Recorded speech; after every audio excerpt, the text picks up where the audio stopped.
Hi, my name is Winsley, and welcome to a video that I've been looking forward to making for quite some time now. We're going to be talking about residential sectors in a lot of detail, and also the specialist buildings that come with them. I know a lot of people have different names. Some people are calling them colony district buildings, um, and some of them are calling them the racial buildings. They're the stuff that come through here at this tech. They're super special buildings, and I want to talk a lot in detail about their return investment. That's going to be what I save the end of the video for. We're going to compare all 8 of the different racial buildings, colony district buildings, whatever you want to call them. And before we do that, I wanted to talk a little bit about the concept of ROI, or return on investment, and some of the caveats that come with using that in Planetfall, as well as just some basic tips and guiding principles for using residential sectors and these special buildings. I have 2 guests with me today, Sinsling and Ninjew. Do you guys want to say hi? Hello. Hey, I'm back. Yeah, it's good to have you both back. I think it's been a little while since you two were in one together. Is that correct? When was the last time we were in one together? Have we ever been in one together? Did we do one with Orange? Oh Probably, yeah, we did yeah. the Oathbound preview one. Yeah, that was fun. I enjoy it. You two have a lot to say usually about a lot of different aspects of this game. I think you two are some of the most veteran players that I have talked to about the game, so I'm super happy to have you here for the talk about return on investment. It's a super complicated concept. We're going to try and keep it relatively simple, so if you're like a newer player, don't worry. We're going to try and explain in a way that makes sense to you, but also doesn't waste veteran players' time. We're going to try and tackle some advanced concepts in a way that makes sense to newer players. If you are kind of confused about exploitations and you want just some guiding principles on the just how to place things and where to place them, I did a video on that called Beginner's Guides to Colonies a whole year ago. I think a year and a half almost, back when Planetfall first launched, and I think a lot of those principles are still applicable to today. But yeah, with the addition of residential sectors, that means that you have to take a lot more into consideration. You can grab a lot more sectors. It used to be that you could grab 2 sectors away from your capital. You could get up to this one right here, and you wouldn't be able to grab like these 3 sectors that I have on the northern edge of this city. So now you can get more stuff. And you used to be limited to 4 sectors per city outside of the center one. So there's a lot of extra resources you can attach, and you can get a lot of modifiers if you really chain up to pick up visit sites, landmarks, and other doodads. Yeah, but it opens you up to some nasty stuff. If somebody comes here and cuts off this sector, all these other things can be disconnected and no longer attaching resources to that. So it's a really fun, interesting addition to the game. I really enjoyed reading the dev diary where they talked about it, because you can tell that they put a lot of thought into this. And initially, I think they didn't want cities sprawling all across the place, kind of like a snake. But it in practice, it's really, really fun to do. And yeah, for today's video, we're not going to be looking at a map where there's a bunch of cities all tangled into each other. I've prepared 7 different cities like this where it's just the capital and it's snaked all around. And there's one from a natural game, so you can kind of see how I went about making it work in game. Yeah, I think that residential sectors are also really nice because you can play tall. I think playing tall is something that a lot of 4X games have been trying to incorporate into the mix. It used to be you just go across the map. That's part of 4X, right? Expand. And now you can try and get resources more consolidated. So now, to be clear on that, you still can't really go like full one city limit with this, but it does mean that if you wanted to invest heavily into one city, like have one city build up really high by getting its population really huge, that's a lot more, you get a lot more out of doing that now. I wouldn't call playing tall really still a primary means of play, but it leans a lot more in that direction now, or that becomes a lot more viable to lean into. But don't go all in on it. Yeah, I think it's nice for the multiplayer, because if you lose a couple stacks, say like we did this weekend, you can rely on some things to get resources from a small amount of territory and make yourself slightly competitive again. But you kind of need the time to get that. That's something that we're going to tackle pretty soon here, because residential sectors are pretty special in that they are nice because they give you access to these racial buildings. I think that's the major selling point on them. So yeah, I think we're ready to jump into my general tips and guiding principles for residential sectors, unless there's anything you want to add about like what you guys think really makes residential sectors good or special. I have to say I do agree that the colony district buildings or racial buildings or whatever you want to call them are definitely they're definitely the selling point for the residential exploitation. If you're like me and want them to pay off in a much faster paced game, because realistically in a multiplayer game, there's no way I'm getting a 24 pop city. So for me, making them pay off faster is better, and that's usually done by exploiting the racial building that comes with them and not the actual sector itself. Right. They Even just in a longer paced stuff. game, it's generally going to be more optimal to play for more short-term benefits and then let more longer-term benefits kind of accrue up as the game goes on. So like, you still want to be gunning for those short-term benefits the same way that you would in a shorter game.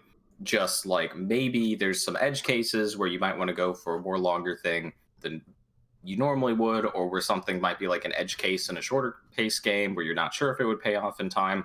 You have a bit more comfortable ability to do that in a longer pace game. The food exploitations are a really good example of that. There's some really niche cases in shorter games where you'd want to use them, but generally they're a really bad idea. Mm-hmm. Some Empire mode modifiers for the planets can make going for the long game a little bit better, just because sometimes the game decides, hey, you're just going to be playing this map for 90 turns, and we don't care if you don't want to. Yeah, but the primary point is that even in a longer pace game, you still always want to be thinking about a lot of the things that we're going to be talking about here, like return on investment, how long it's going to take for something to pay off. Because when you get more benefits in the short term, that gives you more resources, puts you in a better map state, which lets you reinvest that into your longer term benefits. So going for the short term is most usually still optimal in longer maps. It's just when you know that the game is going to go past turn 30, that kind of opens up some options that normally would have been like right on the edge of viable, but not really. Things like a lot of the food exploitations, you would hit like about the point where they pay off would be like 2 turns before the game would end. That's not really worthwhile. But if the game's going to go an additional 10 turns after that, at least, that could be really useful, because then you have a lot more time to get the value out of that. But you still need to be thinking, but you still wouldn't want to do that if like we're talking about, like, okay, you get your benefit back in like 15 turns or something. If it's going to be like 25 turns, that's still a bad decision. It's still going to be better to put that into something that will get you your return back in 10 turns, because then after 10 turns, you can invest that into another decision that gets you better resources in 10 turns. And then those two things combined will probably net you more in the long run than your one decision that pays off in 20 turns. Yeah, it's just too slow. One of the important things to keep in mind with Planetfall is that clearing on the strategic map is its own source of income. So when you do the short-term benefit of get stronger now, that directly translates into getting more resources from the strategic map, and then that compounds with itself. It takes a lot of effort to make actual city income keep up with map state. So clearing. To kind of tie this all back into the topic of residential sectors, though, what that means is that even in a longer game, you still, like, residential sectors aren't a decision that you make kind of willy-nilly. Like, you can't really just go like, oh, well, I know this game's going to go to like turn 200, so I'm just going to start putting residential sectors up everywhere. You're going to perform substantially worse if you do that. Mm-hmm. There's still, like, there's usually a better choice that you can make than building a residential sector, but there are a number of niche circumstances where building a residential sector will pay off well. And so the game is kind of in recognizing what are these niche circumstances and does one apply here. So for example, in this like city that you've got here, there is 3 sectors away a Cosmite node. Now, normally you would like send out a colonizer to go grab up that node, but it's also really close by. Maybe you have some other good spots. Like you can see over on the left, there's another Cosmite node over there. That's so there's multiple competing spots for colonizers, and you probably also like maybe there's some other resource that isn't in this area that you want. Like it doesn't look like there's very much tech over in this side of the map. So maybe if you're going for some kind of tech focused strategy and like maybe off in some other direction, there's a bunch of tech sectors, you wouldn't necessarily want to sacrifice one of your colonists to get both, or sacrifice 2 colonists to get both Cosmite nodes and then also just be out of tech for the whole game. That's where you can start saying something like, well, okay, so I'm going to build my energy sector here, then that tech sector, and then I'm going to build for my 3rd sector, I'm going to build a residential sector, which will let me reach that Cosmite node without having to spend time building a colonizer to do that. Because generally, I don't recommend you build more than 2 or 3 colonists per game. After that, the return on colonists gets really bad. So this is a really nice situation where like, okay, this lets me grab up a high value sector that would be pretty hard for me to get otherwise, or that I'd have to be making a substantial sacrifice elsewhere in order to get. So that's a really good value for residential sectors. And then you throw that on top of all the other benefits that we're going to be talking about with residential sectors. Like it's not so bad. Residential sectors on their own, like a residential sector is not going to be as good as an energy sector, just in terms of like resource income, but it does give you some resource income. And then you throw on top of that you can reach these other high value sectors that you wouldn't normally be able to get access to.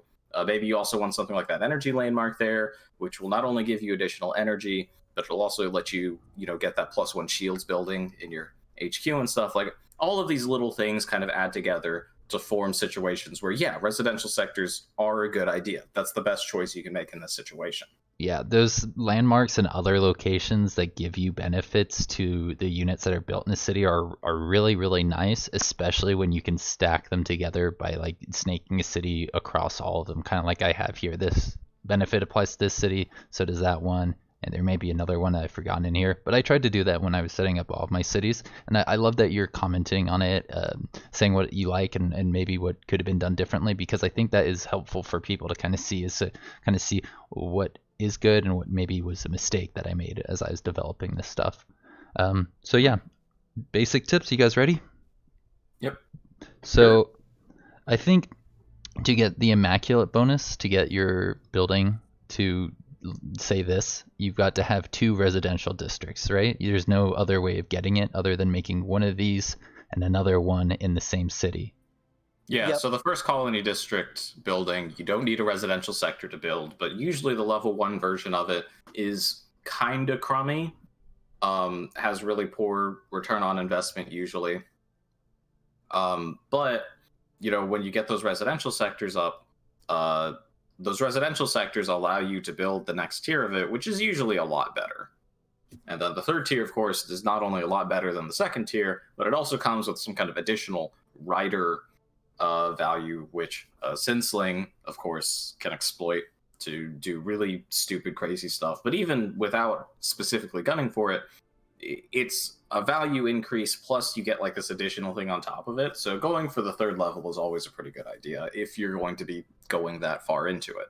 It's going to take a lot of production, but I think we've all decided that the benefits that come from it are competitive enough that you can do it in multiplayer, which I really like, especially if you got the right one, right? It's close, but sort of.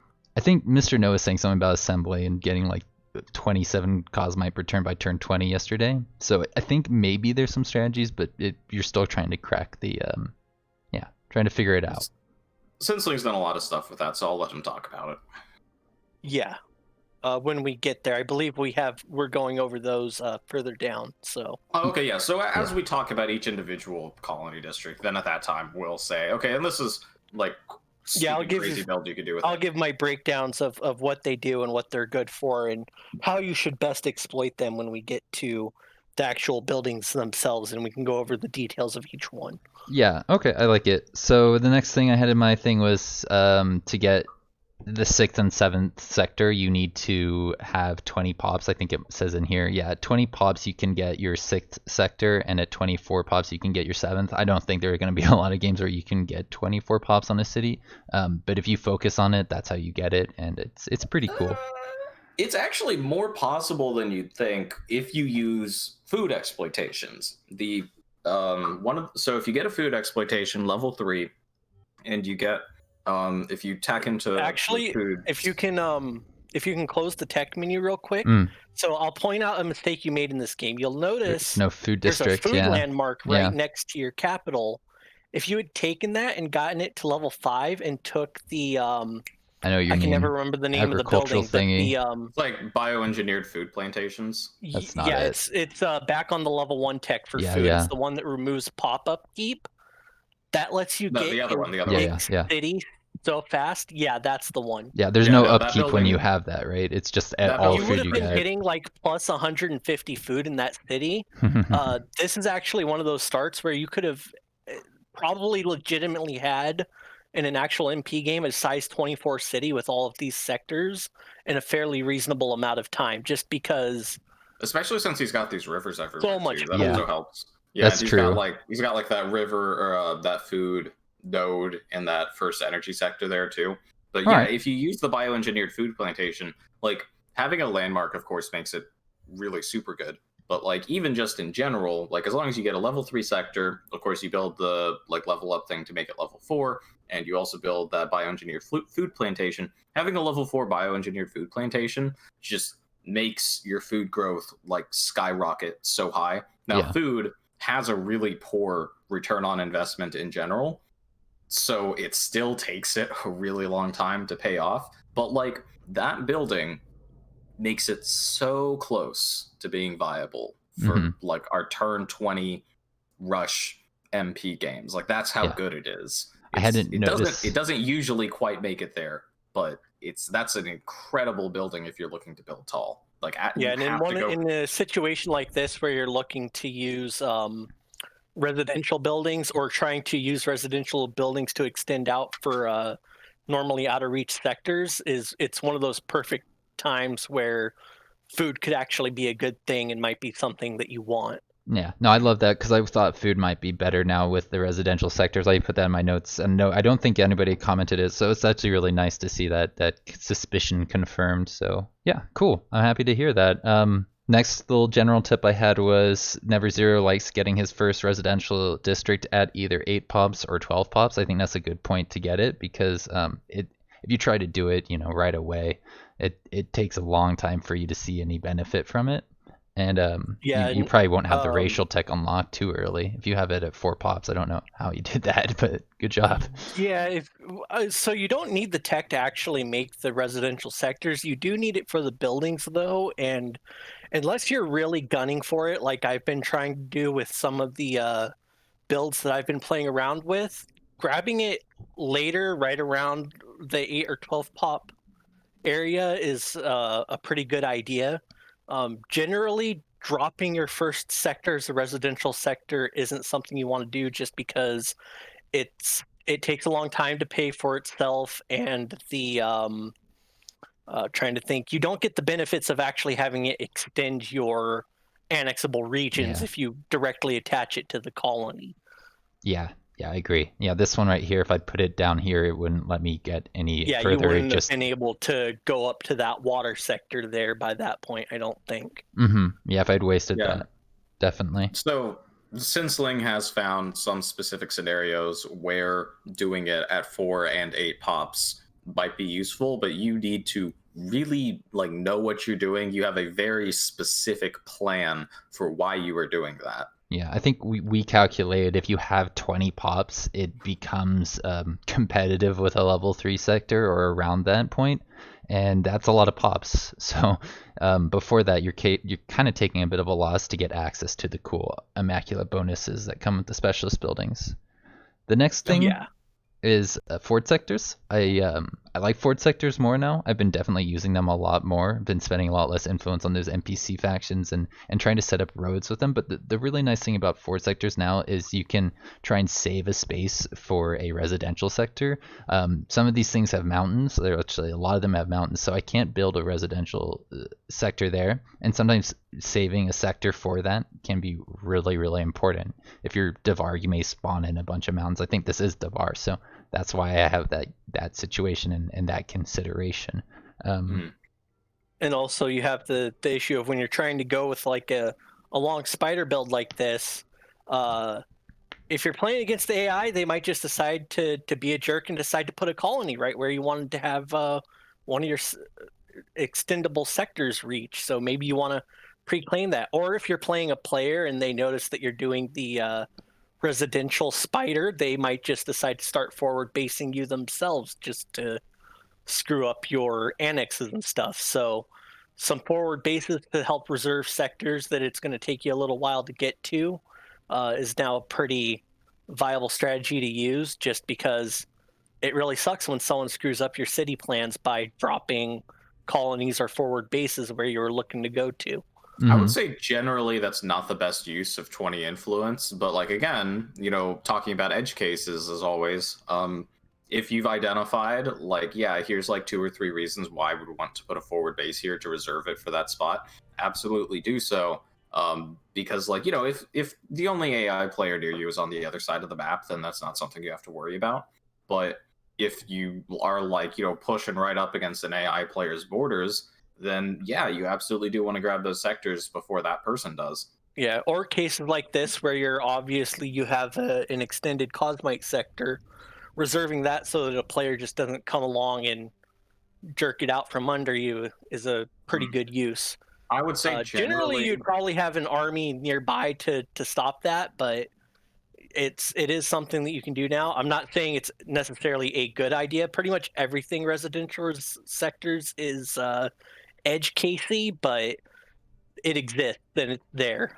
There's it is a reason to use them now.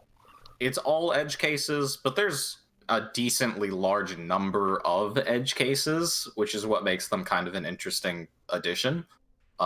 Because in the abstract, they're almost never going to be a good idea. But looking at specific situations, it's pretty easy to find cases where you could get a lot of value out of them if you're in such and such specific circumstance. But there's so many such and such specific circumstances that it's not actually uncommon for them to be a good idea. I would say on the topic of forward bases, in general, 90% of the time, if you're building a forward bases, it should be because you want a road there. That is the primary use of forward bases. You want roads. Yeah, if newer players don't know, I could put like a forward base in here and it generate a road, and if I put it between 2 things, like 2 cities, it'll put a road between them, which is very, very nice for moving across the world map.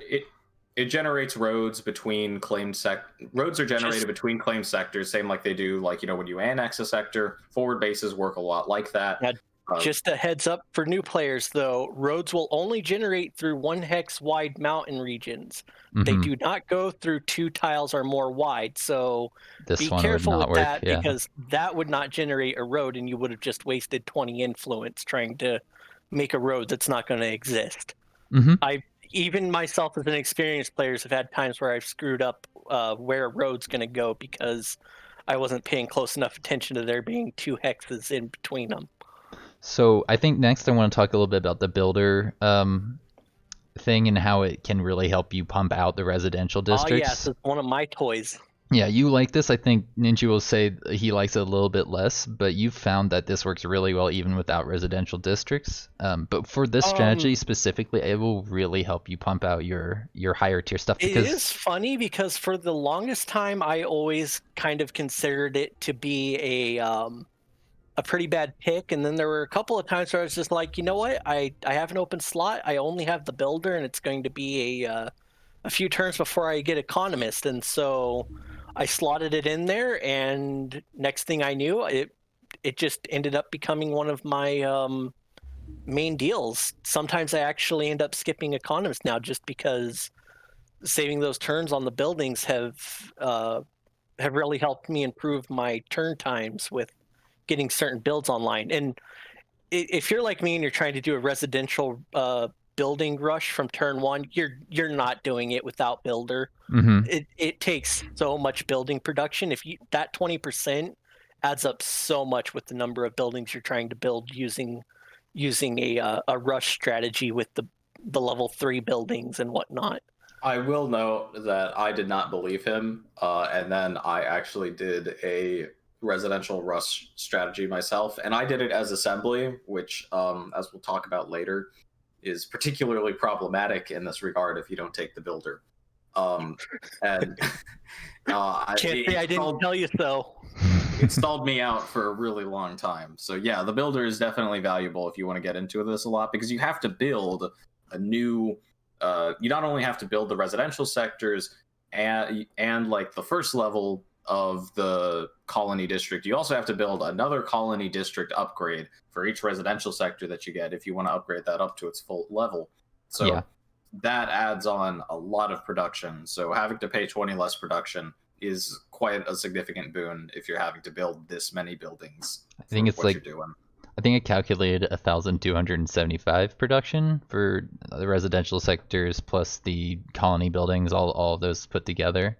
One thing I'm curious about, Sinsling, is if you've tried Dvar with this Dvar doctrine with the builder doctrine, because so it's been a little while since I've tried to run it, but I'll actually save my assessment of. I think I've only done it using just one of them, just because the way that I was doing it, I did not get doctrine slots very quickly.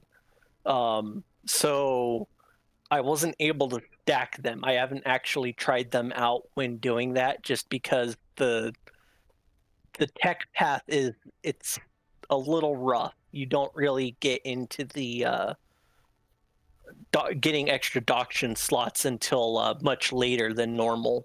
Yeah, that makes sense. You're focusing efforts elsewhere. You're researching this instead of your operational effectiveness. Yeah. Okay. What was I going to say? I totally lost it. I had something I wanted to say next.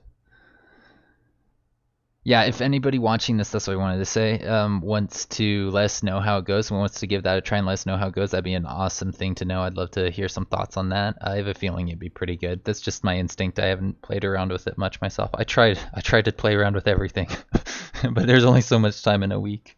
The next thing I heard was nice from other people in the community was that you can put this in a volcanic territory. I don't think I have any volcanic territory around here, so it's kind of hard to see without me using the turn on the map thing. I think there's some around here, but what do you guys think about using it in volcanic? Does that make sense, or is that not really worth it? Put it in volcanic? I feel like I tried that fairly recently and it wouldn't let me. I think I heard you can. I think you can't put it in mountains, so if the volcanic is in mountains, then that would be the problem. Oh, that's true. Maybe I wasn't paying attention. No, I think when I did it, it was it could be like this. Kind of volcanic. Well, is volcanic always mountainous? That would make sense. No, it's not. Sometimes sure. it's other stuff. Mostly. Yeah. If you can put it into a if you have a volcanic sector you can stick it in, it might be nice if you're getting rid of the volcanic penalty, obviously, because usually the economic value of a volcanic sector is just absolute poo-poo. So you generally don't want to put a residential sector into a sector that would otherwise be really valuable. You'd usually want to grab that up with either another colony or with your main city, like at some later point. Usually you want to use like one pip sectors, like I think, what is it, like fungal something, where it's just 1-1-1-1. Yeah, I can find one around here. You don't want to waste double pips on residential sectors. Like this one. This is a terrible one. Yeah, like that kind of sector, like those sectors that have like one of each you want to put residentials into. Also, if it's a resource you're not really going to use, for example, if it's like a double food pip, go ahead, put your residential sectors in there. If it's double energy or double tech, I would say that it's usually going to be better to build an energy or tech sector there. Especially like if you don't have many of those around. Like in this situation, you have a ton of double energy sectors around. So like if you build a residential into one of these double energies, well, it doesn't really matter that much. You're not losing anything. Like you're going to be able to get that energy sector in another spot anyways. But if you, for example, like there's no double tech sectors around here. Yeah. So if you had like one double tech sector, don't put your residential sector there. I noticed one thing when I was making my cities. When you destroy a residential sector, it leaves behind ruins, so you can generate research or energy pips. But Sinsling saw that and he said, "Don't you dare recommend that. That's a terrible investment of resources." There's a theoretical use for it. It's kind of a waste. My specific thing was, and I'm going to end up bringing this up, and I'm going to hate myself for it. There's an assembly building that gives you bonus tech for having rune sectors. Do not waste time generating rune sectors just to make use of that building. It is a shitty building. Don't use it. Don't try to exploit it using residential sectors. Just use the residential sector. You'll be much better off. Or devs to make it better. Just make it better, and then people will have to use it. I mean, there's some really funny discussion that you can have about like times when you could get additional value out of turning stuff into rune sectors. It's never actually going to be worth it. So, fun conversation, not useful advice. Yeah. So last thing for general tips I have before we jump into return on investment is that orbital relays are, I think, just as flexible as the residential ones. You can put them on, and I spelled it wrong. You can even stick them on mountains. Oh yeah, they're more flexible. They can go in any land sector, period, which is super nice. I think the basic level gives you an extra job slot of production, energy, food, research, or happiness. That has its place when you have big cities and you start to run out of slots and the stuff you specialized in.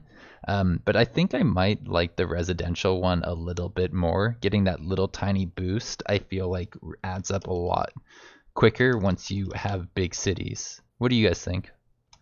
I'll be honest. I never build orbital relays. I don't like them. Oh, I do like them. I mean, obviously, increasing the value of pop that you already have and pop you're going to get is more valuable than just, hey, here's one more slot.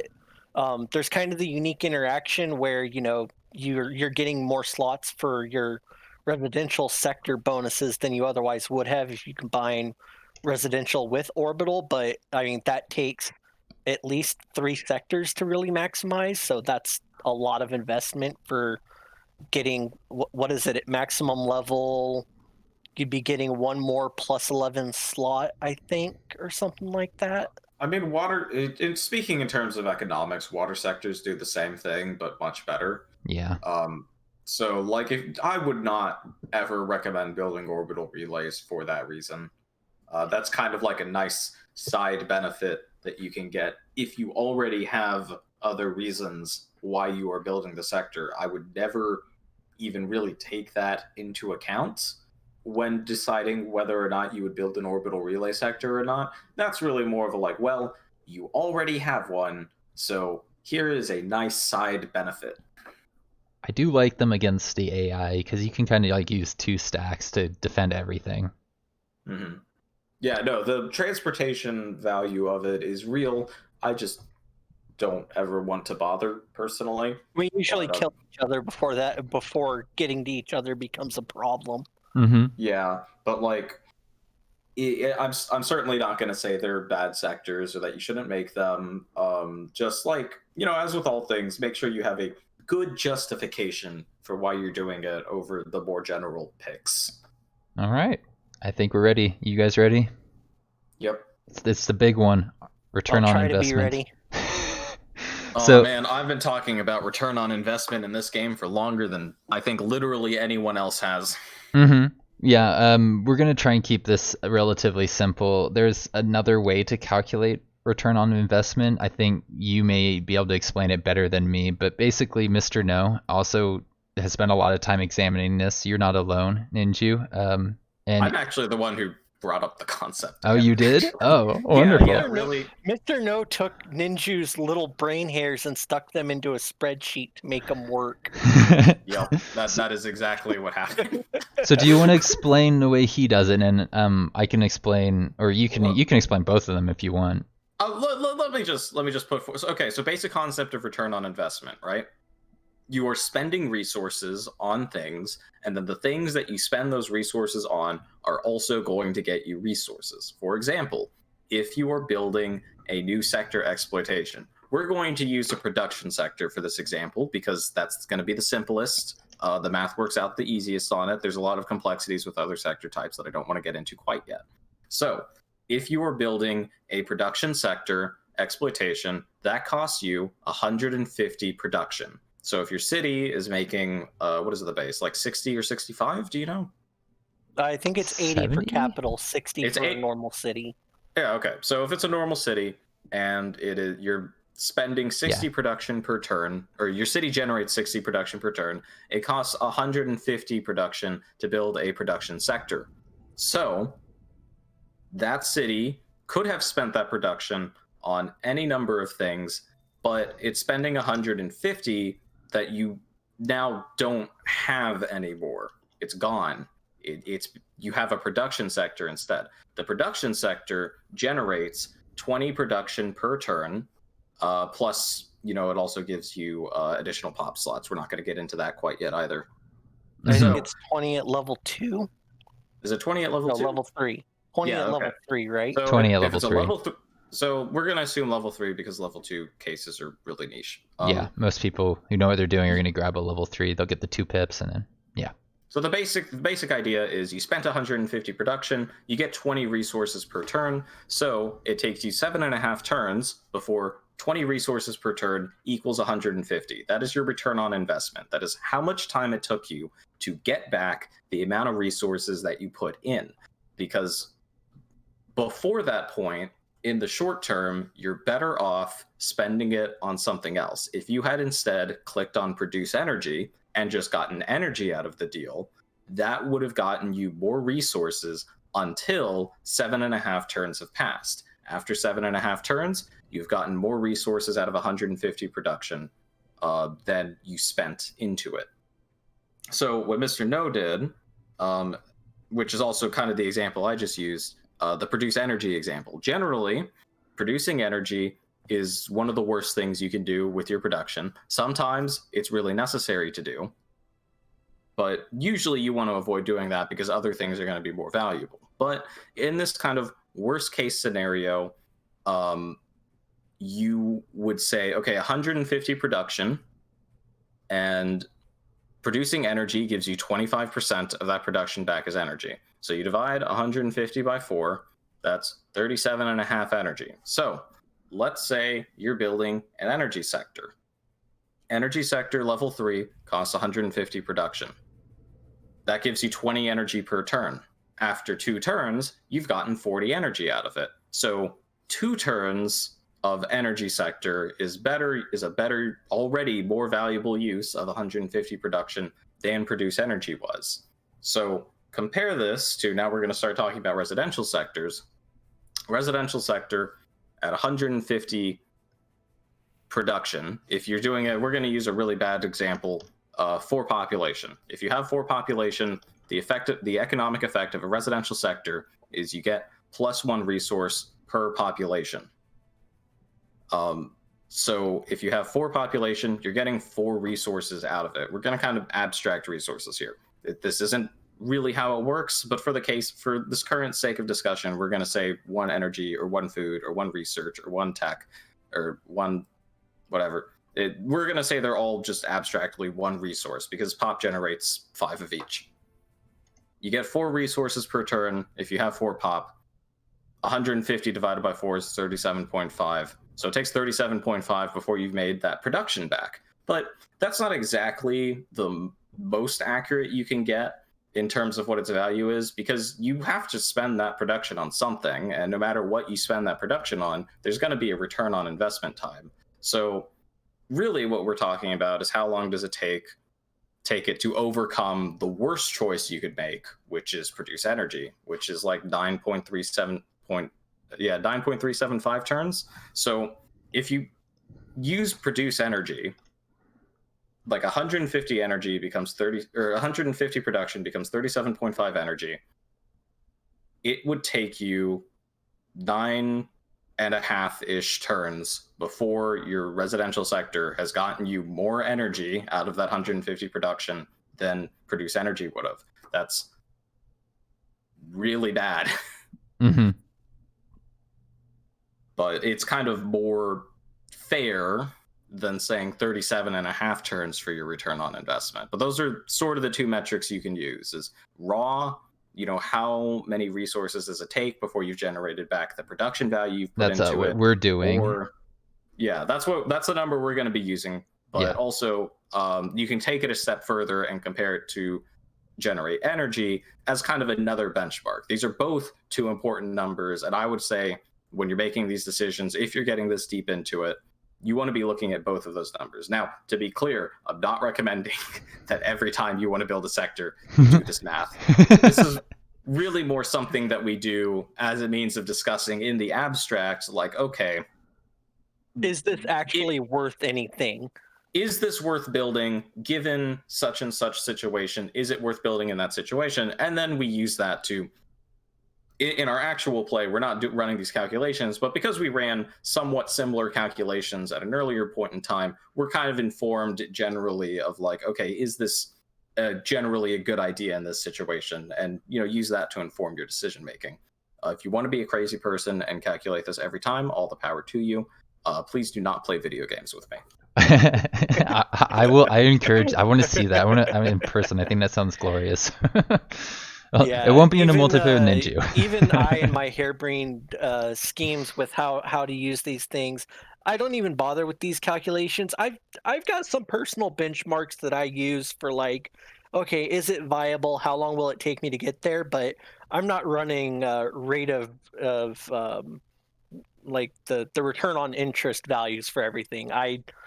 You can convert this stuff into much more how should I put it, digestible benchmarks versus using the raw numbers that come out of using formulas for this. Mm-hmm. Now, some more complicated stuff to talk about with return on investment before we move on from it. It's not as simple as, just like 150 production, you generate 20 resources. What do you get back out of that? Because like, if you're generating 20 food per turn, food is a really poor resource to be getting in general, because it's kind of like a trickle down sort of situation with food. When you get 20 food, that doesn't really translate into something you can do. If you get 20 tech, that gets you 20 tech closer towards your next research. If you get 20 energy, that's energy that you can spend on a unit. If you get 20 production, that's production that you can spend on units and on buildings. So that's all like, those all have really direct correlations with actions you can take in game that put you in a better map state. Food generates population, and population generates resources, and then resources gets you things that you want.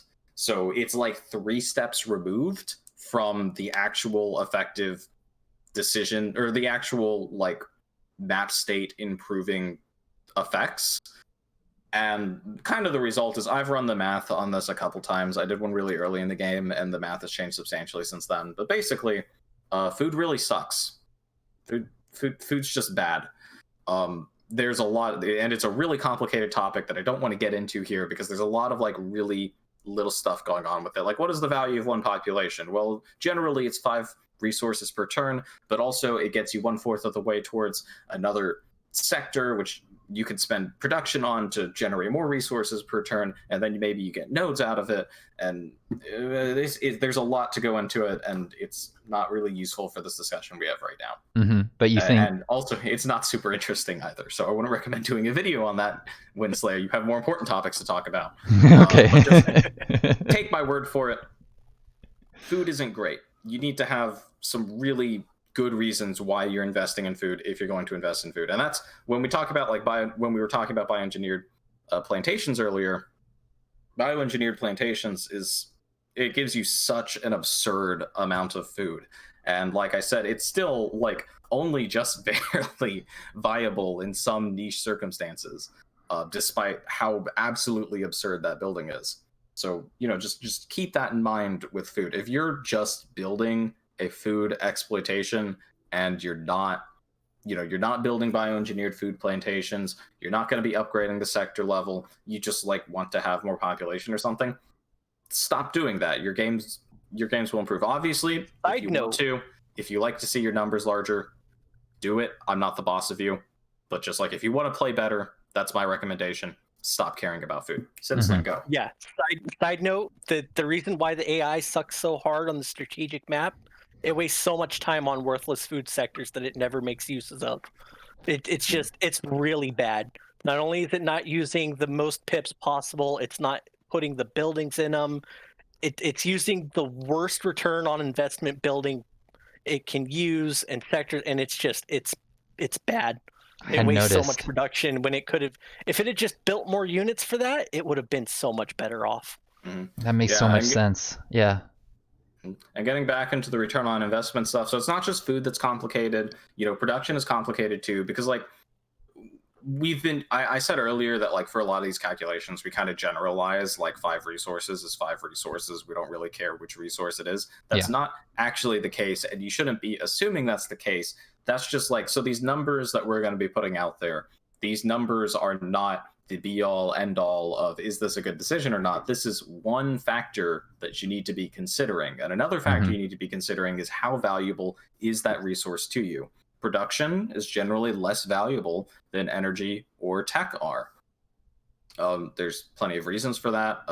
Chief among them being that the primary way that you would transmute production into energy is generate energy, which, as I discussed, is usually a really poor decision.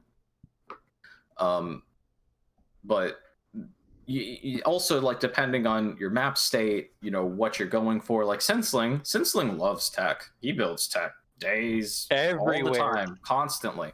But he's doing that because he's exploiting like really specific tech breakpoints that get him a ton of value out of investing relatively little resources into it. Usually, you're going to want some form of energy unless, your economy is as tight as Sinsling's is. And, if you have something like Phoenix bomb launchers, you can get away with building nothing but troopers on turn 25, because if you put this really high-end mod on all of them for less energy than it takes to build a T2 unit, you're getting a unit that's much more effective than a T2 unit. So he's making very efficient use of his energy, which means he doesn't need as much of it. But if you're not doing that, energy is very important to you. And that's going to mean that if you already are generating a ton of tech, unless you're exploiting one of these ways to get a lot of value out of a little bit of energy, if you already have a bunch of tech, additional tech on top of that isn't usually going to be as valuable to you as making your energy income more healthy. So depending on what your personal income is at this time, energy might be more important than tech is. Or if you're swimming in energy, but you don't have a lot of really great ways to spend it, production might actually be more valuable than tech is, because that lets you spend energy faster. Or production might be more valuable than energy is, because that lets you spend your energy faster. Tech might be more valuable than your energy is, because if you already have a ton of energy, getting more energy isn't going to help you. If you're sitting on a war chest of 2,000 energy, there's not really a functional difference between that and sitting on 3,000 energy. It's still more energy than you're using. So you're not actually getting more value out of additional tech. It's one of the problems I usually have when it comes to strategy games is you need, and it's really funny because I think Planetfall is the only one where I've like successfully managed to do this. But if you have excess materials sitting around that you're not using, you're winning slower than what you could have been. You don't let resources just sit there. Spend them, put them to use, make them do something. Because I can speak from experience with games like StarCraft. Doesn't matter if you've got 2,000 minerals. If you don't have units, you're dead. You just die. Yep. You've got to spend your resources on units on tech, on buildings, anything to get stuff out there faster to win the game, or make it so that you at least don't die. Okay. Especially like we kind of brought up earlier with Planetfall, having more units actually translates into getting more resources. Units have a resource income kind of attached to them because when you clear sites, you get resources back out of it. Mm-hmm. Yeah, I like that. That is important. I think we're almost ready to jump into the caveats. The last thing I wanted to say here, on just this basic discussion was, at 20 pops, I feel like the residential sectors are comparable in terms of just raw economics to a level 3 energy sector, because you get 20 resources if you put the pops on the right jobs.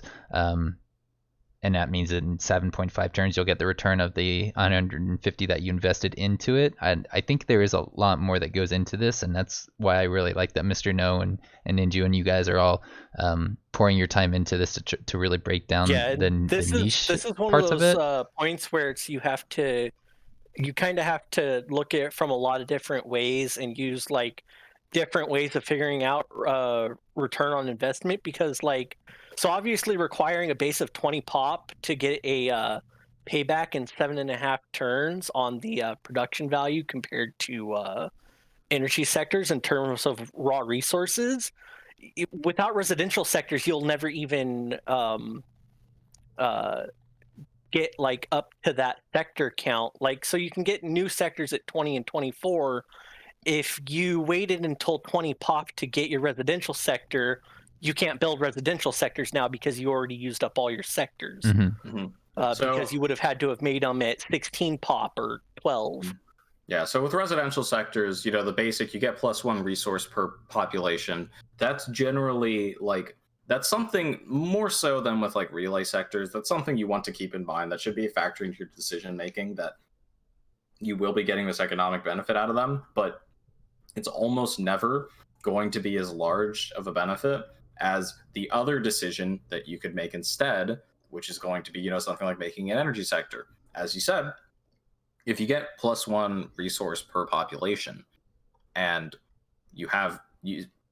and an energy sector gives, just on its own for being level 3, 20 resources per turn, that means that before your residential exploitation is economically as valuable as any other exploitation, you have to have 20 population first to reach that same level of income. So if you have less than 20 population, which is going to be 95% of the time, the income that you get from a residential sector is not going to be as good as the income that you get from another sector type. That's really more just something that kind of like helps even up the gap, so that then when you take that, like if you're getting like, you know, 12 resources per turn, and then you add on top of that, well, this is going to let me reach this cosmite node that I wouldn't normally be able to reach, and it's also going to let me reach this energy sector that I wouldn't normally be able to reach. And because I'm getting both of these sectors, I'm also getting like a food node, and I'm getting a tech node, and I'm going to be able to, you know, clear out this visit site, which is going to give my units in this building or units in this city, you know, this additional benefit on top of that. Like, all of these factors kind of add in together to, okay, our residential sector in this situation is a good idea. Mm-hmm. Another important thing to keep in mind is that even before that 20 pop equivalency, a nice thing about the residential sectors is the flexibility in that value. You build a food sector, a production sector, energy, research. Those only give you those income types. With a residential sector, if you need to change your pop out of doing one resource to another, the economic boost moves with them. Yeah, that's, I think, big part of why this isn't just 5 extra production here, or, you know, 5 extra research here. It's coming from the residential districts. I took them up to 3 to just kind of show how insane it can get. And if you look here, that's a lot of energy production for one city. Yeah. My first caveat I wanted to go over before we jump into the other cities is we didn't include the research required as part of the production. I think, you know, you could have factored that in, but since they're all kind of going to require research for you to interact with them, I didn't think that it was it was worth putting in there. And also you get some economic benefit for researching, researching the things, right? It's the kind of thing that's really hard to put into return on investment terms, even though I would say that if you're playing the game smart, return on investment should always be at the forefront of your mind with every decision that you make, because maximizing your return on investment on every decision is going to be, the best way to, that's going to get you the most resources at all times and consistently put you in the best map state. But having that mindset of like, how long will it take this to pay off for me is a lot different from actually finding exact numbers on how long this will take to pay back for you. Like, you have to be able to like kind of abstract a lot of that. So when we're talking about definitive numbers, things like what is the tech cost of getting this, that's really hard to put into specific numbers in terms of return on investment, because you're getting other things along the way. You've got other things you're giving up some other things, like I mentioned earlier, not having the doctrine slots to use both the builder and the Dvar building doctrine together. There's other factors that come into play here, like, did you go straight for it, or did you kind of sit around getting some of the lower tech stuff first? So this is all kind of like, all of this tech stuff is essentially like an entire other dimension of the return on investment over just the production value of it that we've calculated. So if you could theoretically do all of the math to figure out what the return on investment is on researching that, but you're going to end up with two numbers instead of one number. You're going to have the number that we've already calculated, and then you're also going to have the tech number on top of that, and you're kind of going to be like having to stare at both of them and then you're going to have to look at other investment values, and it becomes a spaghetti mess. Try and keep it simple. It'll help you in the long run. Yeah, so basically, we just look at the production return on investment, and then things like the tech return on investment, just keep the concepts in mind in your head, and you don't need a number to be able to, you shouldn't need a number to be able to make some broad approximations of what the return on investment on that kind of stuff is going to look like, or what the utility cost of it is. That's meaning like, what is, by going in this route, you're giving up something else because there's other decisions that you could have made instead. So, the pros and cons of that, like that's just playing a strategy game. Yeah, agreed. So the Amazon building, it's pretty good. I think I rated it pretty highly up there. Yeah, it's not out of 8, it's out of 7, it's out of 8. I gave it 3 out of 8. Mostly because I really like the Immaculate bonus, but also because I feel like the resources that you get feed well into it, as well as just give a good raw return in terms of what you get over the, how many turns it takes for you to pay off the investment put into it. Yeah. I mean, so one of the resources that you're getting here is food, which, as we discussed, isn't really great. But for Amazon, like, food's kind of okay, because food is better the more sources of it that you get, and Amazon have already, like, they have that hunting bonus, which gives them a pretty good leg up in food to begin with. So getting more food on top of that, so the key thing here is that the building it by itself, in my opinion, not particularly great when you just look at the raw numbers, because I mean, sure, it's like, hey, here's tech, but you're also getting food, and food kind of exchanges at a pretty poor rate. But as Ninjew said, you're compounding that with the hunting bonus, and this works as a really huge advantage for rushing the level 3 effect, which, if you really worked on maximizing early enough, you can get a lot of the buildings, and you can drop out a lot of free spawn very quickly, which bypasses needing to have energy and production to make units. Mm-hmm. Yeah, it's one of those instances for this particular one. It's one of those instances where I don't think the building by itself is great, but if you plan out using the level 3 bonus, it becomes really good. Yeah. I'd say, looking at just the raw numbers, most of them are not amazing. Excuse me. It's okay. Well, there's 4 that do Sorry, I something just like get this. so emotional. I thought you had a phone call. I was like, oh no. No, I just had the cough. Okay. So food isn't great. Tech's pretty good. Most of the colony districts are going to be like, you get a really good resource and you get a kind of crummy one. Like, for example, Dvar is like production and energy. I mean, Production's not a great Dvar one. like translates as the like the highest value one in terms of raw numbers. We'll get to that more like, when we're talking about Dvar. Yeah. But basically, pretty much all of them are coming, 6 and 6. So comparing them against each other, a lot of the base comparisons that we're doing of like the level 1 is going to be okay. Well, what is the relative values of the resource that you're the getting? raw numbers mostly line up, but in terms of like abstract value, most of them kind of don't have. They're not great, but they're kind of okay when you start thinking about them. Amazon's definitely one of those ones where it's like, I would go for the level 3 of the building. I'm not sure if I'd invest it. I wouldn't just let it sit around at level 1s and 2s. Yeah, I would say general use, like general broad spectrum for pretty much all of these. There's a couple exceptions.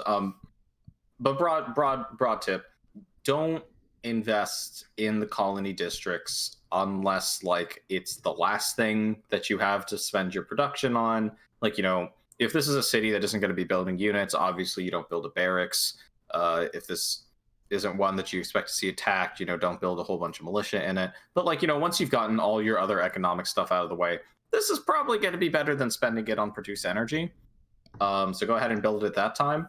But like, otherwise, general case, I would say don't build these unless you have a specific plan in place for how you're going to utilize their specific benefits that they give you.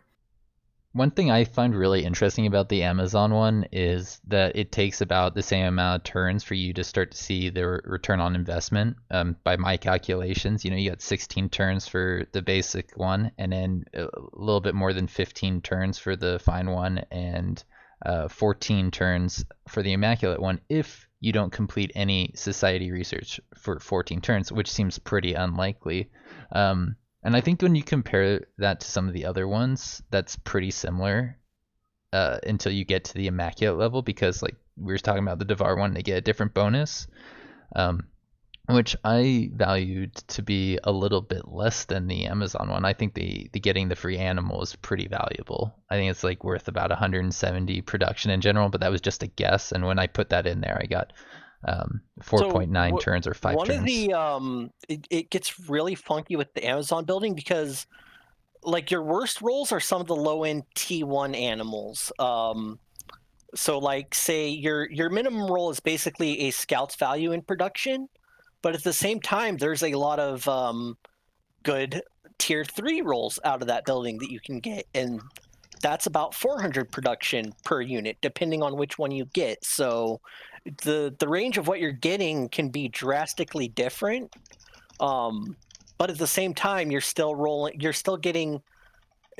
at your lowest end 30 energy and 130 production out of it each time you complete a society tech, and then that's for every city that you have one of those buildings in. So this should have been 160, not 170, huh? It's pretty good, I guess, that close to the number that you put out. Yeah.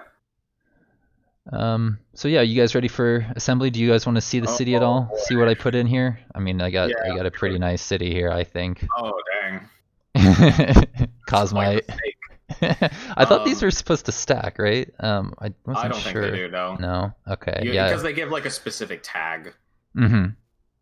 That'd be a shame. So I kind of discussed earlier. So with assembly cities, you have this happiness malice that's associated with them, which is pretty well offset by how Cosmite is the best resource in the game. So the opportunity to gain a resource, to spend a resource that you have also like, this isn't just from the beginning of the game, you can give up happiness to get Cosmite. You had to spend production for the opportunity to spend happiness to get Cosmite. that's pretty bad, except you're getting Cosmite. And Cosmite is so incredibly valuable and usually really difficult to get. So this is one of the buildings where I would say very worth it. If you if you're doing general play, I would do this before doing a lot of like colony exploitation upgrades, the like the food sector level up or the production sector level up, or maybe even the tech or the energy sector level ups, depending on the map state. I would recommend building this over a lot of those just because more Cosmite gives you more mods, which is first off something that Assembly in particular really rely on, is getting their units really modded out. And also just in general, like Cosmite is usually going to be the largest determinant in a PvP game of like who wins a particular battle. Is one of the first numbers we're looking at is, oh, okay, well, who spent more Cosmite in this battle when we're trying to say who do we expect to win this fight? Because mods are just that powerful and such a large factor in who wins a fight and what your army's effectiveness is. So that's just in general a really good residential or colony district, but does come with that happiness malice, which means that there's some additional expenses you have to pay on top of this. You now have to devote more of your research into getting those like happiness buildings. Like usually you get the level 1 happiness building, and then most races don't really have to worry about that for a really long time. With Assembly, if you're getting that, you really need that like environmental conditioning tech too, because once you start having like an additional -6 happiness on top of like the happiness penalties you're already taking from having more population, just that level 1 building is not going to be cutting it very soon. So yeah, you start feeling the negative happiness very soon. So not only do you have to now go out of your way to tech these additional techs so you don't get the other key techs that you were looking for, now you also have to spend the production to build those additional happiness buildings, which was what was really hurting me when I tried to do this and I didn't take the builder, because on top of all the normal things that you have to build with colony district buildings, like take the normal amount of production that you have to spend on that, and then layer on top of that the happiness buildings production too. It gets really, really high and really out there. Yeah, but and it's all worth it because you're getting Cosmite. It's interesting to note this is one of the ones where like it's totally fine if you just drop the basic for it and never touch residential sectors with your cities again.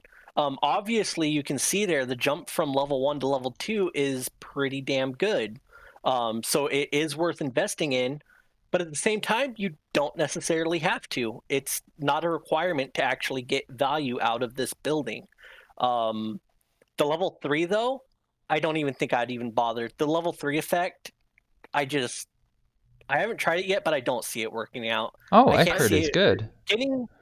Getting here. Well, the thing is that like if you're improving your map state to go and clear, you're going to end up flooding yourself with hero equipment. You don't necessarily need all those extra rolls from it.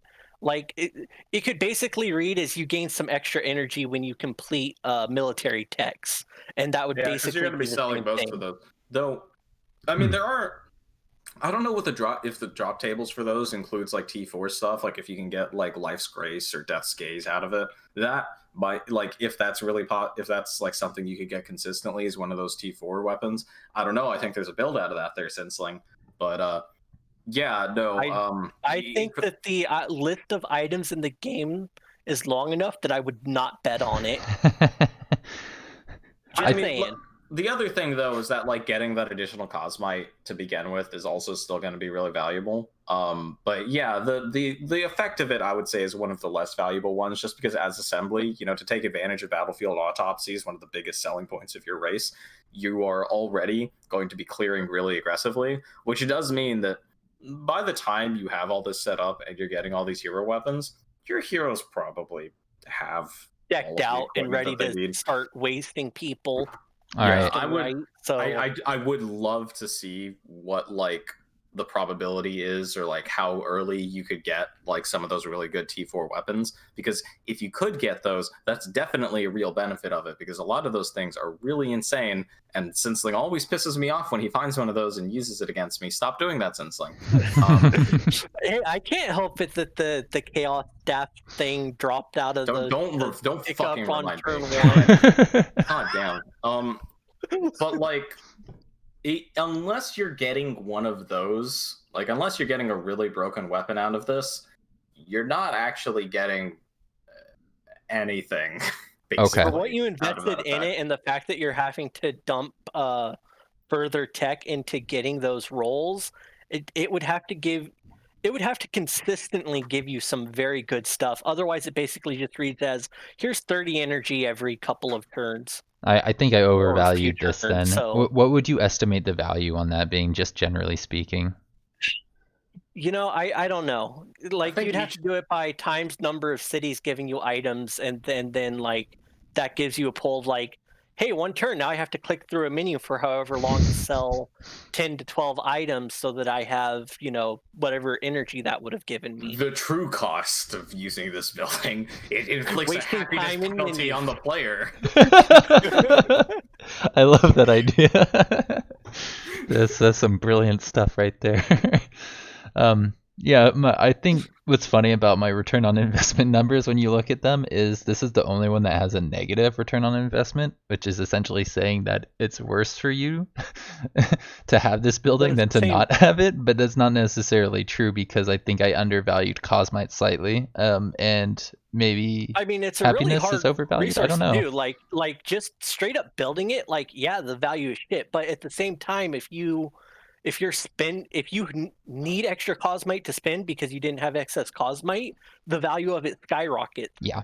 So it's a little bit difficult to calculate. You can't really put this building very well into return on investment terms, at least not in terms of like a specific number. Like, of course, you want to be able to put forward your own personal like thinking about, okay, well, if I'm going to be getting 2 Cosmite per turn out of this building and I'm spending such and such out of it, like how much like what is the value of this relative to its cost and my ability to pay that cost right now, and that kind of stuff. But in terms of specific numbers and like putting it into a formula, it's really hard to come up with a number for this, because there's not really any way in the game to transmute Cosmite into production. There's like the additional production that you have to pay when you're building a modded unit over when you're building a normal unit, but that's not really good for this specific comparison. I would not want to use that as a starting point. Yeah, because who in the hell says that something like a T3 mod is just 12 production? That is like, okay, 15 Cosmite definitely is not 12 production. That is...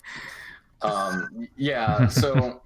And then, there's nowhere else in the game where you can say, like, okay, well, if I pay 10 Cosmite, how much energy do I get for 10 Cosmite outside of, like, trading that between players? And if you're trading that between human players, then the actual value of that is going to fluctuate wildly depending on how much Cosmite they personally have, how much energy they have. Like, the closest in-game thing reliable in-game thing would probably be the Therian Doctrine, I guess. But, like, even that, you still have to do some, like, mental gymnastics to get a usable number out of that, in my opinion. I think the AI thinks that 1 Cosmite is worth 8 production, and because Mr. No, or somebody said Mr. No, figured out that influence is worth about 7.5 production when you compare the energy spent on that and or energy and production spent on the equivalent tier unit. And I figured, you get 5 Cosmite per turn at the beginning of the game, 5 influence at the beginning of the game. Roughly at the beginning of the game, they're the same in my mind. Yeah, but like, so with influence, that's also a complicated conversation for other reasons. He did that number as, again, a lot of these numbers are not take this as the gospel truth. And much more like, this is a starting point for you to be basing your evaluations off of, is have this number in mind and then apply to it like the specific circumstances and like additional factors that are harder to put into numbers. Like, this number is, it's a small part, or it's a small, or sometimes it can be like a fairly large part of the whole thing, but it's never actually the whole thing. And usually a lot of the other circumstances are going to change, the actual decision you should make pretty substantially. This is just one of the larger factors on that. Right. So for Cosmite, that's really hard to put into these kind of straight numerical terms because Cosmite is really valuable. But at the same time, like if all of your units are already as modded up as they can possibly get, then at that point, there's no difference between having 50 Cosmite and having 500 Cosmite. Yeah. But it's not often that you get into that situation. You're usually working at some kind of Cosmite deficit where there's things that you want to spend Cosmite on that you can't spend Cosmite on because Cosmite is so hard to get. The Cosmite is intentionally limited in the game's design. Cosmite nodes are really hard to find. The only other source of Cosmite income is like you have to conquer a dwelling. There's visit sites that generate Cosmite, which is kind of like they're basically, I tend to treat them similarly to Cosmite nodes. You can raise cities for a temporary boost in Cosmite. There's like 3 or 4 buildings in the game, 2 of them like way off in the super late game that'll give you like +5 Cosmite per turn. So being able to get 12 Cosmite out of a city, like even if you have to invest a ton of production into doing that, there's no other good ways or consistent ways to get Cosmite. So just being able to do that for something that's such an important resource is so valuable. Mm-hmm. And there is also the fact that getting all this extra Cosmite has a little bit of extra synergy with assembly because you have that instant modding perk where you don't have to wait the turn or 2 turns for it. So not only can you have your cities produce Cosmite for you, you can also turn around and immediately put that into the field. Yeah. Which great in multiplayer. Oh yeah. In multiplayer, you can play silly mind games with it where you don't let your opponent know like what your actual army strength is because you wait until the last second to mod up all of your units so they can't look at your units and see what mods you have deploying, which isn't something you can really do as other races. Mm-hmm. Other races you have to mod ahead of time because you don't want to get hit. You don't want to get into a fight while that modding penalty is happening. Yeah, you don't want to be in a situation where it's like, well, I have to back up and lose this city because I don't have mods. Gee, I wonder if someone's ever had that problem consistently happen to them. I think I need to start modding my units more often. Sinsling, you need to mod your units for like basic clearing, and I don't know why you don't. And it's really dumb that you keep getting away with it. I'm so mad at you. This is luck, man. He's got the luck. I don't know how I get away with it either, man. But yeah, I know it's a problem, and I haven't fixed it yet, and I need to. Yeah, in another life, you're some kind of like gaming deity. So Dvar, I think we can move on to Dvar. The math is pretty similar for Amazon. For the first level, you're getting 12 extra resources. Take 5 away from that because you get 5 from basic level pop. Times that by 2 at the first level, 14 extra. That gives you 16 turns until it pays itself off. 15 turns until the final one pays itself off. It's the same math. Because you're getting 8 energy and 8 production instead of food and research. Immaculate, I was seeing about 100-ish resources whenever a production or the prospecting event would trigger. It'd be like 55 production, 20 energy, and 30 research, or some variation of those numbers with a different resource. So I liked it. I thought it was really nice when that would pop up. I thought it was pretty consistent and not too hard to get. Some things I want to point out, just because I'm going to assume that you probably weren't thinking about this at the time. So there's a unique interaction with Dvar here.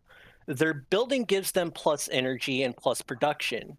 They have a racial bonus that reduces quick buy by 15%. Ooh. Now there's an advantage here. You're getting more production, which means you take off more of the cost of the production. And you're getting energy, which means that you can afford your now reduced cost production on your reduced cost production because you've put more production in and you have the reduced cost of the rush buy stacking on top of each other to make it significantly easier to rush buy things out much faster than you would have otherwise.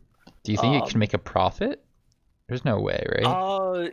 I mean, you're still spending more resources than normal to make it happen, but the fact that you have that sort of that like almost triple interaction there to get fast value out of the resources you're throwing into it makes it a very high value return.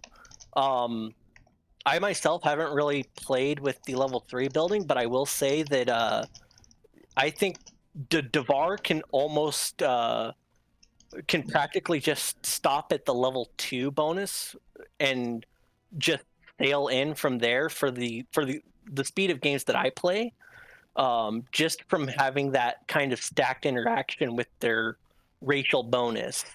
Oh, that's massive. Yeah, I think I need to reevaluate. I would also say that for general play, the two resources that you're kind of most going to want, well, obviously you most want energy and tech, but energy and production together, even if you're not messing with rush buy at all, that's two pretty nice resources to get. It's going to definitely be very convenient very frequently to be getting those two resources in larger amounts. Especially when you're getting them together. Yeah. And triple, especially when you have a racial effect that lets you make further use of those in a context that other factions wouldn't be able to utilize. I guess the way I would put it is those are the two resources that you're going to be most frequently making use of. So while it's not going to be maybe as big and flashy as getting a ton of tech, those are the two resources that are going to give you the most like small benefits, are going to most they're going to give you the most leeway in making good decisions, because you'll be able to react to things faster, because you'll be able to build units quicker, and you'll have the energy to do it, and you'll also have the energy that you need to cast operations, and because you're building units faster and you're building buildings faster. Oh, right, and I forgot the further stacking of this, which is with prospecting. So you can funnel production into Dvar cities like so ridiculously fast that it gets insane. Hold on, can you mouse over what those are? 57 and 41? Holy shit. I didn't realize it was that high. Yeah, is that not what a prospecting event gives you? I thought that was about what you get. No, I think that they're supposed to I think it's supposed to be like 30 to 50 with like a 10 to 20 kicker. It doesn't always give you the 10 to 20 kicker either. I guess it's better now because that was consistently what I was seeing, about 100 resource return. I might have to try that if that's consistent. Yeah, it's what I was saying. Waste production into. So I mean, there's kind of like there's a caveat here. You're having to put production into making a building in order to trigger the effect, right? That doesn't trigger off of units. No, it's a building thing, I think.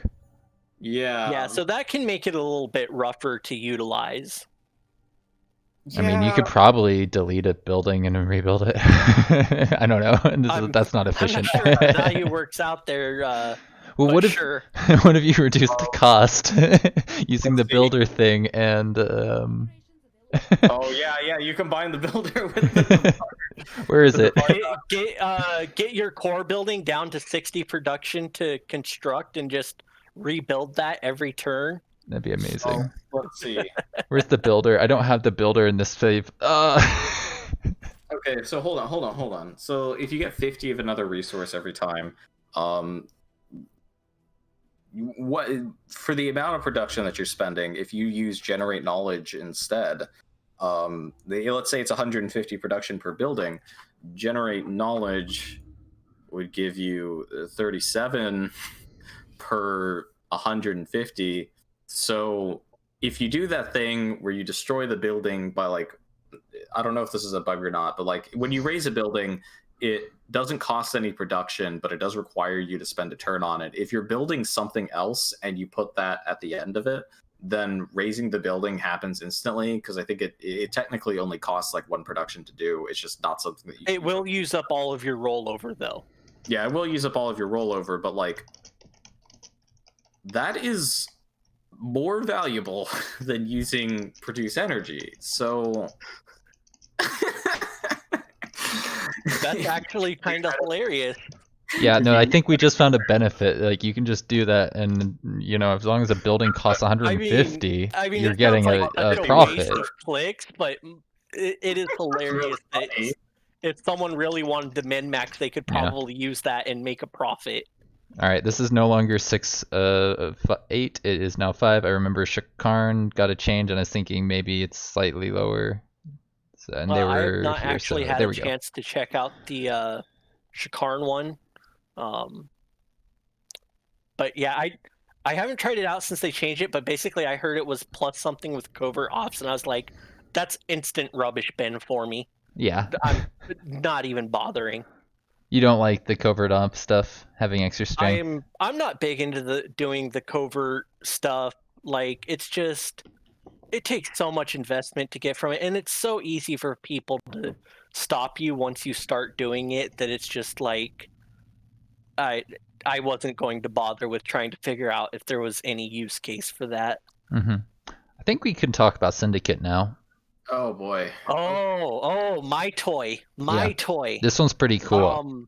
First, I'm going to come out and say I don't think the level 1 is very good. I will 100% agree with this.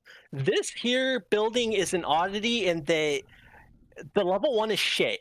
If you're not going to invest into the residential building thing, don't bother even wasting your time building the level 1. Also, if you're going heavy into residential sectors as Syndicate, don't bother with the level 3. Just stay at the level 2 and ride the level 2 all the way in. That's all you need to do.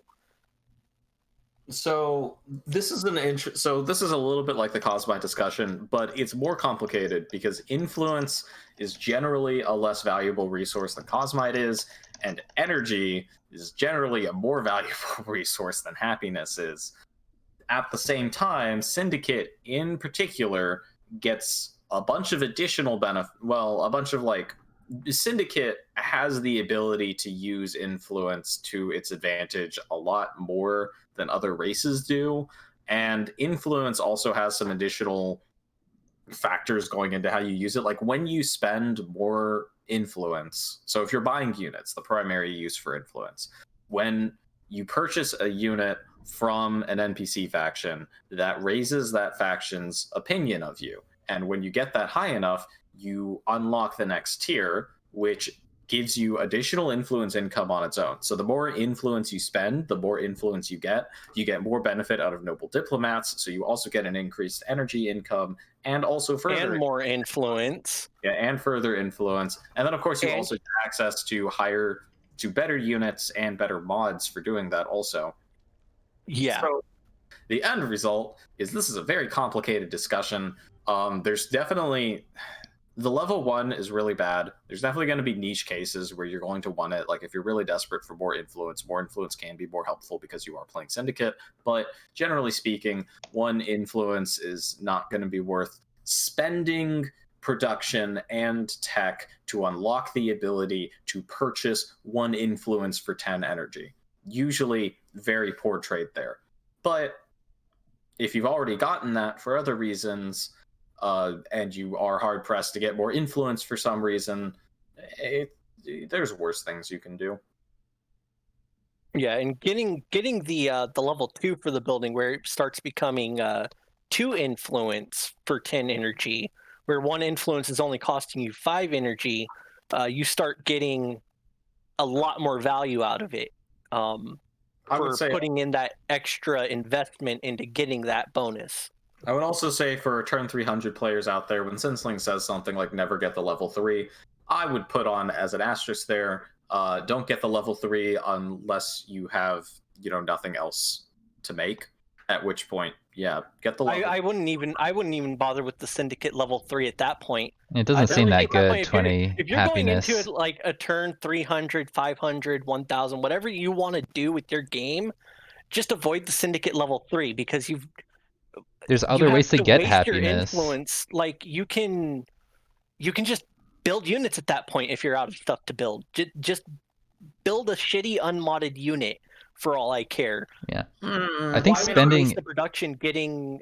I would say it's a better choice than putting it into produce energy or something. But producing energy pays for the energy that you're losing from getting the bonus influence. So yeah, just but you only have time. If you're playing a 300 turn game, follow your heart, because clearly at that point, what you want to do is going to be much more important than what we tell you to do. Yeah. I don't know how many really hardcore optimizers there are out there that are also playing to turn 300, but I don't think there's very many of them. And if you are one of them and you're playing turn 300, you found yourself a really fascinating and unique case to optimize, and I would not want to take the joy of optimizing that away from you. Hey, everybody plays the game differently. That's why there's sliders on these games. Yeah. I just was thinking I probably overvalued just giving it 20 happiness for this, because you have to put in influence to get the 20 happiness. But if you have multiple cities, then you're gonna get more than if you've got less cities. It's on a cooldown, and you can't use it if you have teams enabled, and just you can't use it in PvP at all. The level 3 is useless in PvP. What do you do with it? Yeah, I think in general, I think it's middle of the road for me. This specialist, I think that there are situations where you can make it really good, and there are lots of ways to get energy, which makes it nice. But there's definitely better options and worse options. Yeah, it's something that another thing that really helps Syndicate out here is that because of stuff like Noble Diplomats and then the cost decreases you can get on Indentured and how cost effective Indentured are, Syndicate usually have an excess of money to begin with, or an excess of energy. So having to pay the kind of steep energy price for it, for the level 1 and level 2 and level 3 of this building, like this is speaking about it broadly, not just level 3 anymore. Having to pay that energy doesn't hurt Syndicate as much as it would for every other race.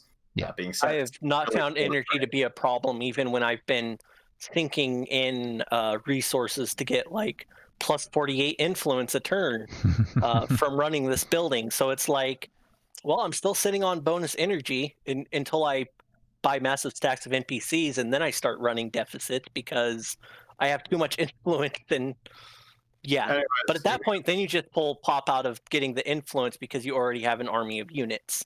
Yeah, we might want to also just put out there that if you want to be Sinsling and really optimize this to hell and back, and really maximize your use of influence, Sinsling did get 3 T4 units from an NPC's faction on turn 25, so consider that. And that was on a fight on turn 25. I think I had the units by turn 21. It was kind of silly. Yeah, that was I love that. I was not very happy about that fight. I also discovered that game that network controllers are range 9. Mm-hmm. Hey, if anyone wants to play me and your name is not Sinsling, I'm gonna try and play you some more Ninjew. I'm gonna try and find some time for that because I think it'd be good for me. But yeah, Kir'ko. You guys ready to talk about Kir'ko? Oh boy, Kir'ko is another complicated one because you're getting happiness and you're getting food, and those are both not great resources to be getting. But for what Kir'ko is doing specifically, it is disproportionately helpful as well because of the brood clusters. Yeah, and it gets a little weird because you then when you're doing the return on investment for the Kir'ko building, it's almost mandatory that you include the cost of brood cluster in that calculation, because that's the only way to directly convert food into a production value, into a value that's not actually just food. Now, so the big thing about this is on its own, it's not very good. But when you start talking about brood clusters, if you're using brood clusters, you're using brood clusters because you are maximizing your food income. So getting this additional food on top of that is helpful. And that means that you are getting a larger benefit out of the brood clusters unit discount. But that also means that almost as a side effect, your population is skyrocketing really, really quickly. And that's where that happiness comes in, because the big thing, when you start getting to really, really high happiness, your big limiter is frequently going to be the happiness malices that you get with each population point. And once you start getting, 20 to 30 population, it's difficult to keep up with that in happiness. You have to really research those happiness buildings and then build them. And then even then, even when you've got even the first two, when I've done high happiness game or high population games, it's rough. Your buildings or your cities get so high population that even those two buildings don't cut it, and the third one is really far away. So having more happiness means that you get to have a larger population in your city too, which means that all of these kind of fringe benefits from that you're getting out of investing really heavily into food is also like you're not really eating as much of the malice from that, and you can continue getting those benefits up to a higher level, which is going to mean that you have a pretty good economy out of it. Yeah. And Kir'ko brood clusters is like the one case where, yeah, you build a food sector, you build the bioengineered food plantation, it's actually multiplayer 1v1 viable. All these things come together to give you a list of benefits that outweighs the costs. I actually did it right in this one. I built that one. And I put the happiness one on the other one too. Wonderful. This was good. I will point out that the level 3 doesn't really stack up very well to the Amazon level 3 effect. Mainly because the emergence as a unit aren't particularly great.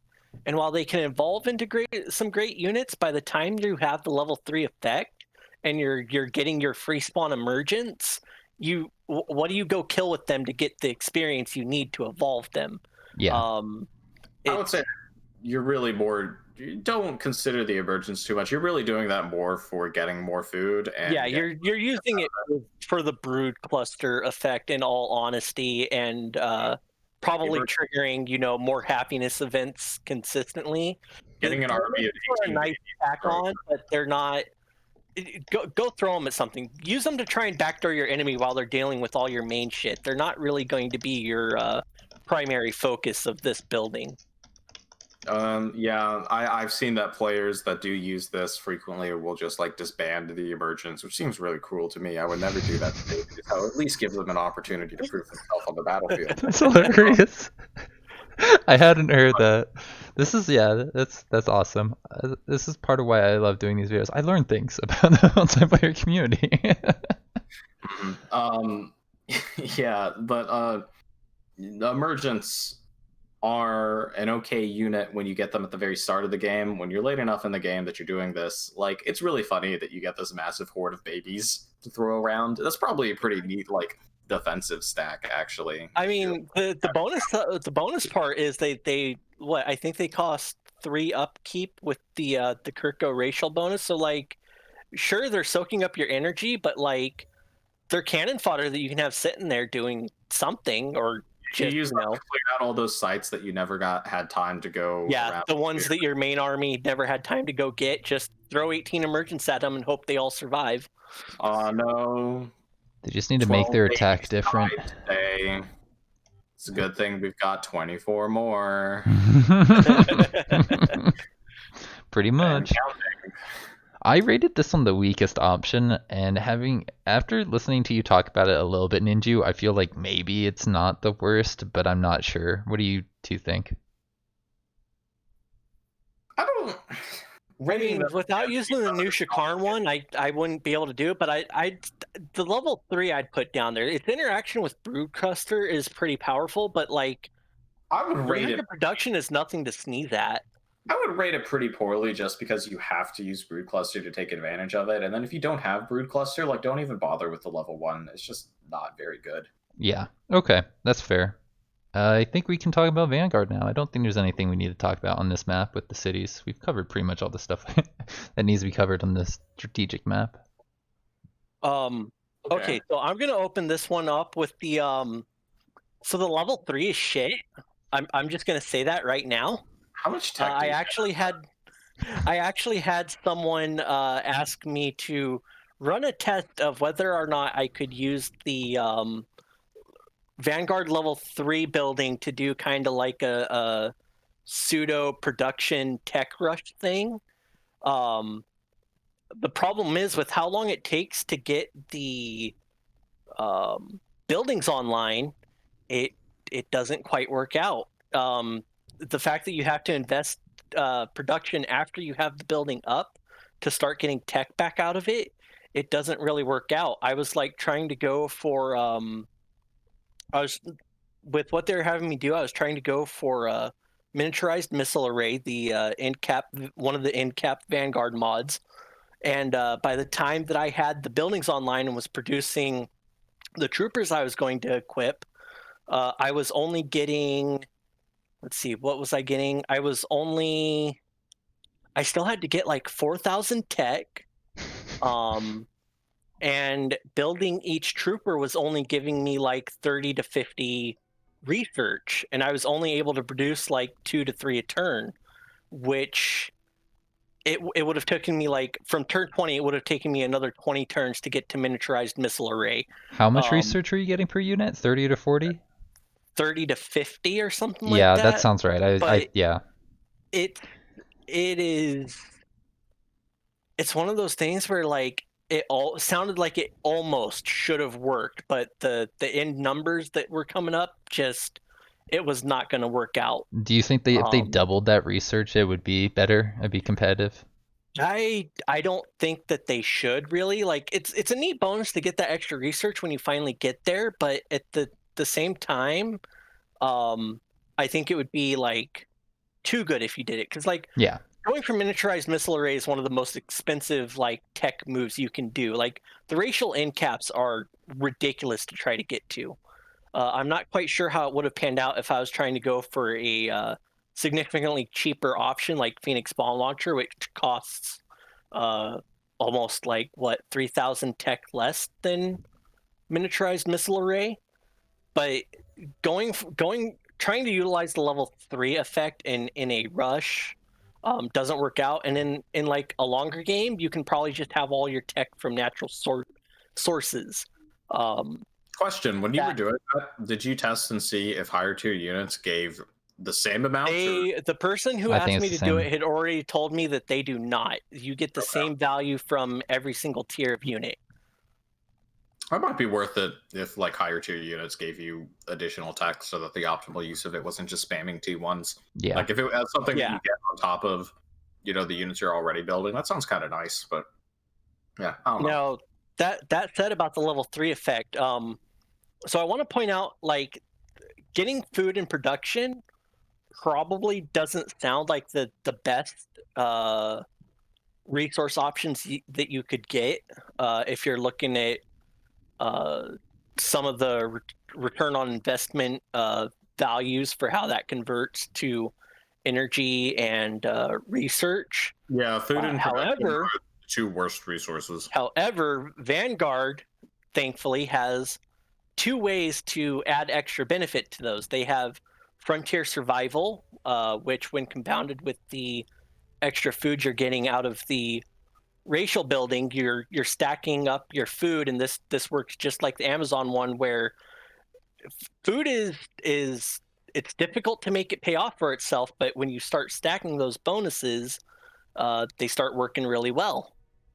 And so when you compound it with start opening with your Frontier Survival doctrine, you can ramp that food up very quickly, and you can get to those higher level sectors faster. So kind of going back a little bit to relative values of different resources. While energy and tech are the 2 most valuable resources, and then of the primary 4, and then food and production are the less valuable ones. There's this kind of weird thing going on where, generally speaking, if you have a lot of tech, you don't really want more tech. You want to be getting something else. If you have a lot of energy, you don't really want more energy. You want to be getting something else. But with production and food, it's so those with energy and tech, you have like diminishing returns as your income increases. With food and production, you have like compounding returns. If you're getting a lot of production, then a lot of the time you want to have even more production, so that you're one like mega production city that you've probably invested like a bunch of like other stuff into, so that it's giving all those units a bunch of additional bonuses from like those visit structures that you got on like landmarks. And like if you can add just enough production to it to go from, hey, I go from producing my T2 or T3 or whatever it is from in 2 to 3 turns down to 1 or 2 turns, that's a lot of value you're adding to that in terms of how quickly you're making that pay for itself. Yeah, so if you have a lot of production, it's better to have even more production. And similarly for food, again, I don't want to get into the food discussion because it's really complicated, but just take my word for it. If you're getting a lot of food, it is even more valuable to get even more food. So with both of those resources, when you have a bunch of it, or when you already have like good sources of it, getting more of it is disproportionately more valuable. Yeah, so Vanguard has a doctrine that gives it a bunch of additional food per city, and Vanguard has another doctrine that gives it production discounts. So it kind of works out for Vanguard. It can compound its two racial structure incomes into giving disproportional value to what they look like on paper, because you can throw some extra bonuses on there to make them pay for themselves quicker. All right, yeah, I'm glad that it sounds like we are in agreement and generally like where it ranks. I don't think it's amazing. I think it's one of the lower end ones, but it's still okay. It's better than Kir'ko. I would not recommend against building it, but it's definitely not like a top pick for me. If that's of the colony district buildings, it's definitely one of the ones I think you'd be most okay with just not touching. But like, actually, if you do touch it, it's not that bad because getting food and production for Vanguard is pretty nice. Mm-hmm.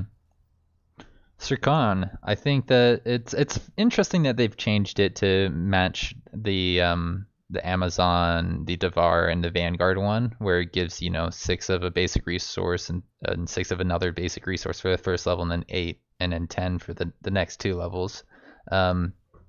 Because I did kind of find it interesting that they made a way for you to get more covert operation strength. There aren't a lot of ways to really affect your operation strength in game, so that was a fun little interaction that I think, like you were saying, I think earlier, Sinsling, that you didn't like it. You're like, nope, never take it. But I'm pretty sure some people have been like, well, this allows me to steal energy. I'm taking this. Yeah, I know. I believe I saw some people like talking about it, that like you could just throw the pop into it, cast the operation, and then pull the pop out. So basically, you were never actually leaving pop in the slot. But like, yeah.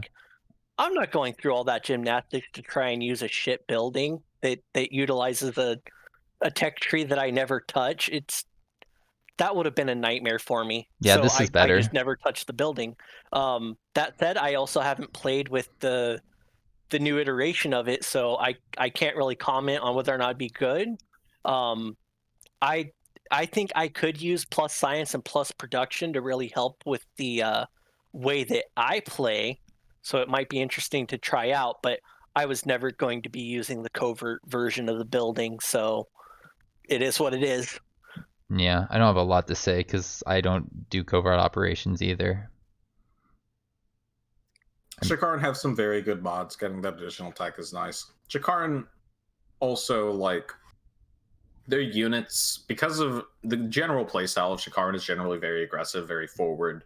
You tend to run your units up very close range. It can have fairly high casualty rates as a result when you're playing them effectively. So the additional production to help you build more units faster is pretty nice. I don't know if I would rate this terribly highly, but it's, again, kind of like Vanguard. It's not bad. I consider this better than the Vanguard one. Yeah, that's good. That's great, because that's right where I have it, slightly ahead of the Vanguard one. I think we talked a little bit about this earlier, Ninjew, and it's very situational, the benefit you get at the 3rd level, the 60 happiness whenever you successfully use a covert operation on another player. Like in single player, that's probably not going to be too hard to do, but if, say, you're playing in a multiplayer and they see you got Shakarn and they see you've got residential sectors, then I think they're going to start getting some operational defenses. Yeah, I mean, honestly, they're probably going to see you doing that and go kind of like, oh, what's this guy doing? Several residential sectors? It's going to be an easy win today. So they might not see it the first time it happens.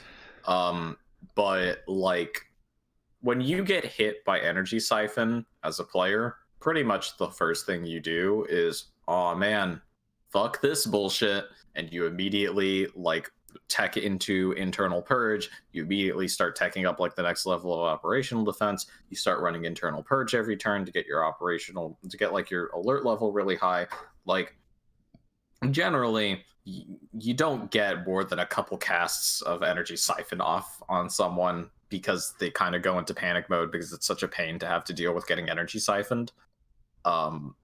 So in a PvP context, I wouldn't rate that very highly just because I don't think you're really going to get a whole lot of use out of that benefit.